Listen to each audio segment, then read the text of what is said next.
What if I told you that the most incredible story about contact with beings from beyond our world didn't begin in a top secret base or a laboratory, but in the backyard of an ordinary American child? Imagine being 10 years old, looking up at the sky from a swing set, and suddenly realizing that the stars are not as far away as you thought. That is exactly how the story of Daniel, a quiet boy from a small town in rural Pennsylvania, began one late summer evening in 1997. Daniel was the kind of kid who spent more time with books and daydreams than with other children. He loved astronomy, and every night he would sneak out onto the grass with a flashlight and his old, scratched telescope. His parents thought it was just a harmless hobby, something that kept him out of trouble. But for Daniel, the night sky was alive. It pulsed, it whispered, it promised that he was never truly alone. On this particular night, the air was thick with humidity, and crickets sang loudly in the shadows. Daniel lay flat on his back, staring at the stars, when a strange silence swept over the yard. The crickets stopped. The air seemed to hum, faint at first, then stronger, like a vibration in his bones. Above him, a single star grew brighter and larger until it was no longer a star at all, but a glowing oval of light descending slowly, silently. Daniel wanted to scream, to run inside, but he couldn't move. It wasn't fear exactly, more like awe, as if something deep inside him recognized what was happening. The light hovered above the tree line, its glow washing over the grass in soft shades of blue and silver. It wasn't like any plane or helicopter he had ever seen. There was no sound of engines, no blades cutting through the air, just stillness. Then, as if the light itself exhaled, a smaller orb detached from the main glow and drifted down into the yard, landing softly a few feet away from him. Daniel sat up, his hands trembling. The orb shimmered, shifting colors like liquid metal, until it unfolded. Yes, unfolded, like a flower opening its petals. From within stepped a figure no taller than Daniel himself. Its body was slender, its head slightly larger than a human's, and its eyes, those enormous black eyes, reflected the boy's astonishment like mirrors. But what struck Daniel most was the feeling that washed over him in that instant: calm. The being tilted its head, almost like a curious bird, and Daniel felt something stir inside his mind, as if words were forming without sound. He didn't hear a voice, but he knew what it was saying. Do not be afraid. The message wasn't in English. It wasn't in any language Daniel could name. It was something deeper, like thoughts gently placed into his own. He nodded without realizing it. The being stepped closer, and suddenly the night seemed to fold around them, the world narrowing until there was only Daniel, the creature, and the glowing oval ship hovering silently above. His heart pounded, but his fear had melted away. Instead, he felt as if he were standing at the edge of a discovery too big for his young mind to fully grasp.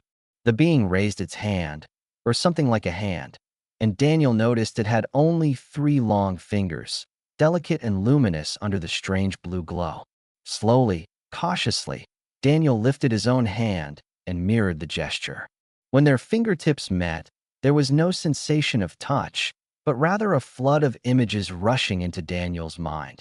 Stars he had never seen before, planets orbiting suns far away, landscapes of colors and shapes he couldn't describe. He gasped, stumbling backward, but the being's gaze anchored him, urging him to stay. Among the flashes of alien worlds was something else, something that made Daniel's chest tighten, a memory that wasn't his. The being showed him a world shattering apart, skies burning, oceans boiling, cities dissolving into ash. He could feel the sorrow, the loss, the desperate search for refuge. And then, clear as day, the thought appeared again in his mind. We are not here to harm. We are here because we have nowhere else to go. Daniel didn't understand why he, a 10-year-old boy, was the one seeing this, the one being trusted with it. But he knew, in that moment, that his life would never again be the same. Behind him, in the house, a screen door creaked open. His mother called out, annoyed, telling him to come inside. Daniel turned his head, torn between the ordinary world of homework and chores and this impossible encounter under the stars. When he looked back, The being was already retreating toward the glowing orb. It paused, gave one final tilt of its head, and then stepped inside. The orb folded in on itself, rose soundlessly, and rejoined the larger craft above. The oval of light shimmered once, twice, and then shot into the sky, leaving nothing but a trail of silence and the wide-eyed wonder of a boy who had just seen the impossible. Daniel stood frozen, staring at the spot where the light had vanished. Only when the crickets slowly resumed their song did he realize his cheeks were wet with tears. But these were not tears of fear. They were tears of knowing that he had glimpsed something vast, something that would haunt him, guide him, and change him forever. That night, as he finally stumbled inside and lay in bed, sleep didn't come easily. When it did, it carried with it dreams not of Earth, but of other skies. And somewhere, far beyond those skies, he felt that someone, something, was still thinking of him too. The next morning, Daniel woke with a feeling that what had happened the night before was still clinging to him like dew on the grass. For a moment, he even wondered if it had been a dream.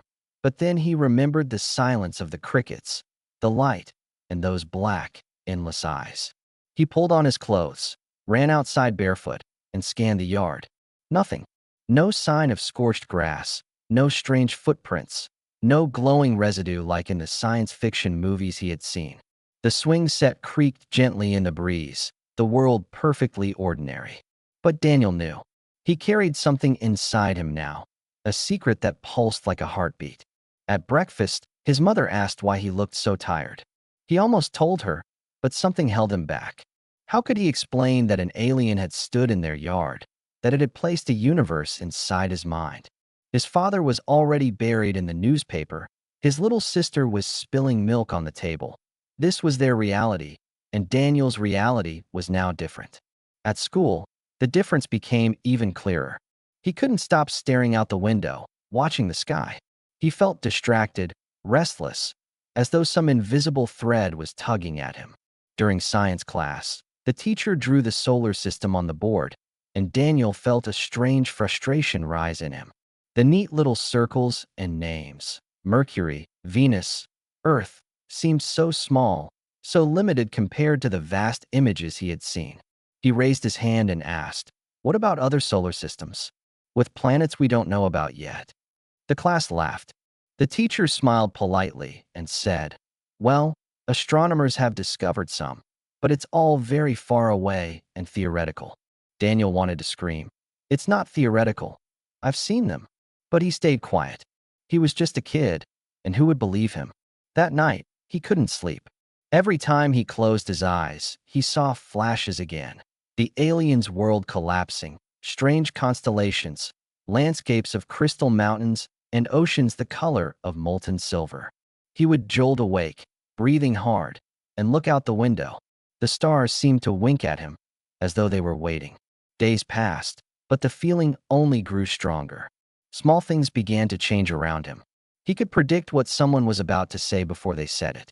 Once, during recess, a ball was about to hit his friend in the face, and without thinking, Daniel shouted, "Duck!" before the ball had even been thrown. His friend blinked in confusion. Daniel realized he hadn't seen it happen.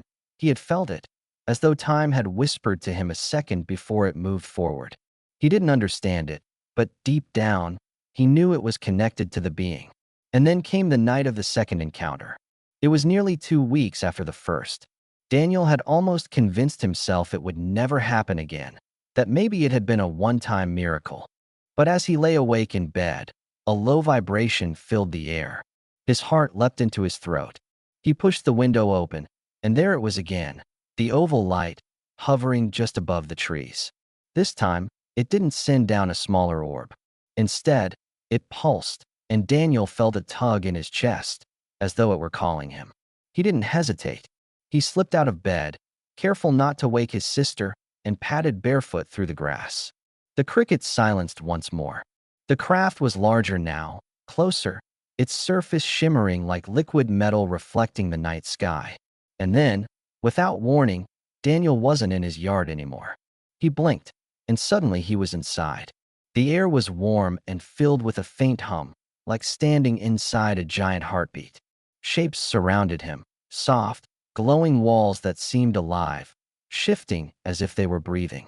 And there, standing only a few feet away, was the same being.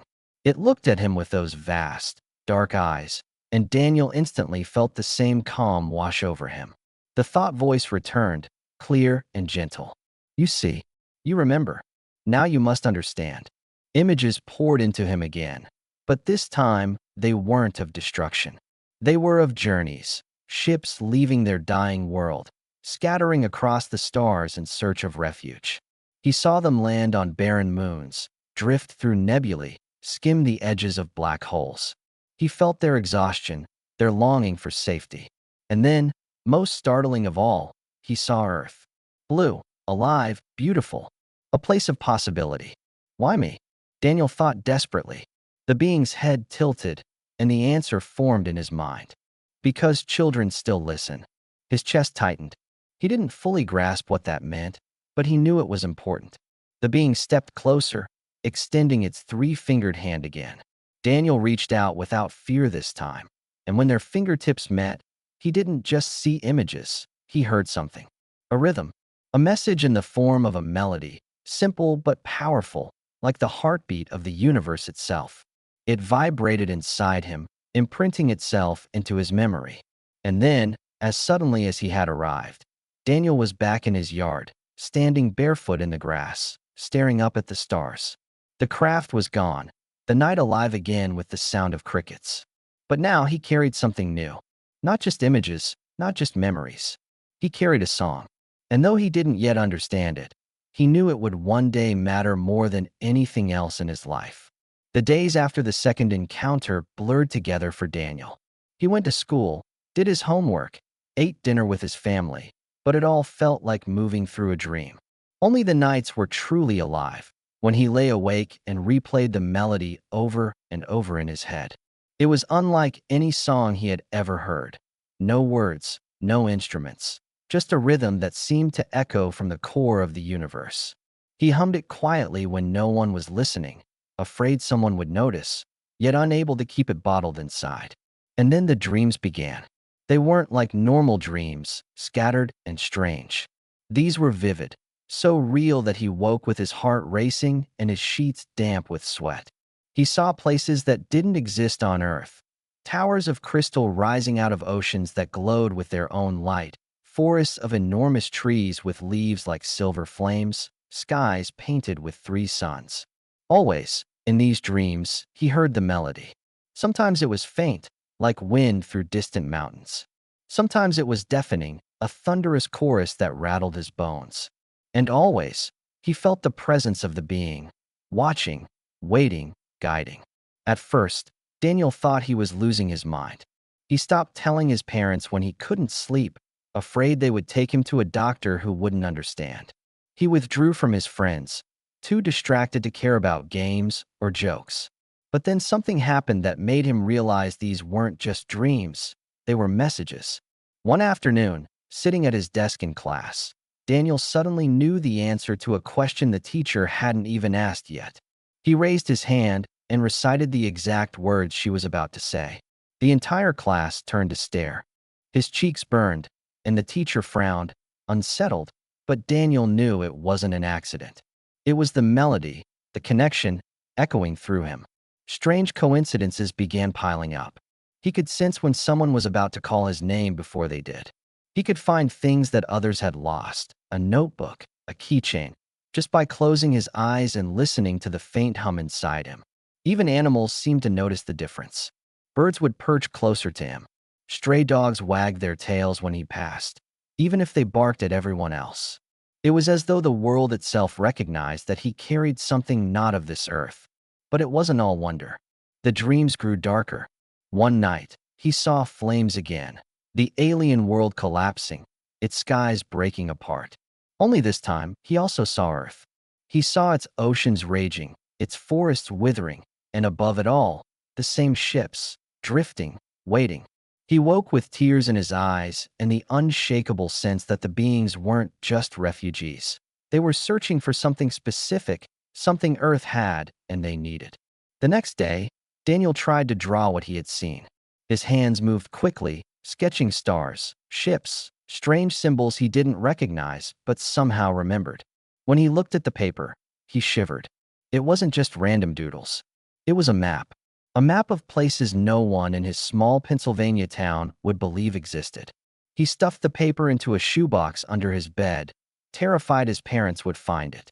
From that night on, Daniel kept journals, filling page after page with fragments of songs, drawings of alien worlds, and half-remembered symbols from his dreams.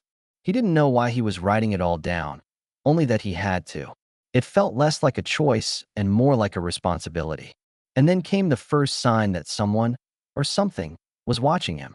Late one evening, as he lay in bed with the melody humming softly in his throat, his window flickered with light. Not the oval craft this time, not the soft blue glow he knew. This was harsher, brighter, like a spotlight cutting through the night. He froze, pulling the blanket to his chin, and for a split second, he swore he saw a shadow move across his wall. Not human. Taller, thinner, almost stretching out of shape. He held his breath, too afraid to blink, and then, nothing. The light vanished. The shadow was gone. The crickets sang as if nothing had happened. Daniel didn't sleep at all that night. He knew the beings hadn't left him. They were closer now, closer than ever, and whatever they wanted from him was only beginning to reveal itself. By the end of that week, Daniel no longer wondered if his life would change. He knew it already had. And deep inside, beneath the fear and confusion, a single thought repeated with the melody: children still listen. The final chapter of Daniel's story began years later, though the seed had been planted that first summer night when he touched the hand of a being not from Earth. By the time he was 16, the dreams were no longer dreams but visitations, each one more urgent, more insistent. The melody that once lulled him now pressed at him with purpose, as if begging him to act. His journals had filled entire boxes under his bed, maps of impossible star systems, sketches of unfamiliar symbols, pages of words written in a language he had never been taught, yet somehow understood. He had hidden them, afraid his parents might think he was ill, afraid of doctors and questions he couldn't answer. But the truth had become undeniable.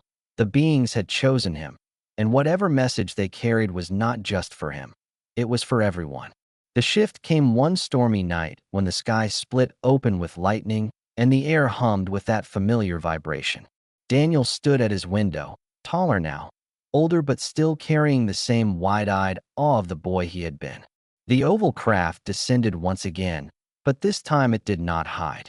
Its glow stretched across the horizon, so bright that neighbors spilled from their houses, pointing and shouting. The world was no longer asleep to this. He knew, instinctively, that they had decided to be seen. He ran into the yard as the ship hovered low, trembling with both fear and recognition. And then, silence. The storm ceased. The wind froze. The air became heavy, as if time itself were holding its breath. A voice, not just in Daniel's head but in the minds of everyone watching, spoke without words. "We are not invaders. We are not conquerors. We are survivors." Gasps rippled through the crowd. Some fell to their knees. Others fled in terror. Daniel remained still, tears streaming down his face, because he knew this moment was not about fear, it was about listening. The ship lowered a beam of soft blue light, and Daniel stepped forward, unafraid. The melody rose again inside him, swelling until it seemed to pour out of his chest into the open air. And then, to his astonishment, the crowd began to hear it too. A child beside him hummed the tune unconsciously. An old man clasped his hands to his chest as tears ran down his cheeks. The melody was no longer his burden alone. It belonged to everyone. The being appeared once more, stepping out of the light, just as it had all those years ago. Its black eyes scanned the people gathered, but when they fell on Daniel, they softened with recognition. The message filled his mind, clear and final. The choice is yours. To destroy or to shelter. To turn away or to listen. Daniel looked at the faces around him, fearful, curious, divided. For the first time, he understood what the alien had meant when it said children still listen. Adults carried fear like armor. But children carried wonder, the ability to believe. He was no longer just a child, but he still held that wonder. And in that moment, so did the people who began to hum the melody with him. The being raised its hand one last time, and Daniel mirrored it, just as he had on that first night. When their fingertips met, the ship pulsed, sending a wave of light across the sky. It was not a weapon, not a warning. It was a message carried into the stars, a promise that Earth had heard them, that Earth had chosen not to turn away. And then the ship was gone, vanishing into the heavens as silently as it had arrived. The crickets sang again. The storm rolled back across the hills. Daniel stood barefoot in the wet grass, the weight of 1,000 stars in his chest, knowing he had witnessed the moment when humanity had been given a choice. Not everyone would believe what they had seen that night. Not everyone would remember the melody. But Daniel would carry it with him forever, a bridge between worlds, a reminder that the stars are not as far away as we think. And somewhere out there, across the vastness of space, the beings who had once touched Earth carried a piece of him too.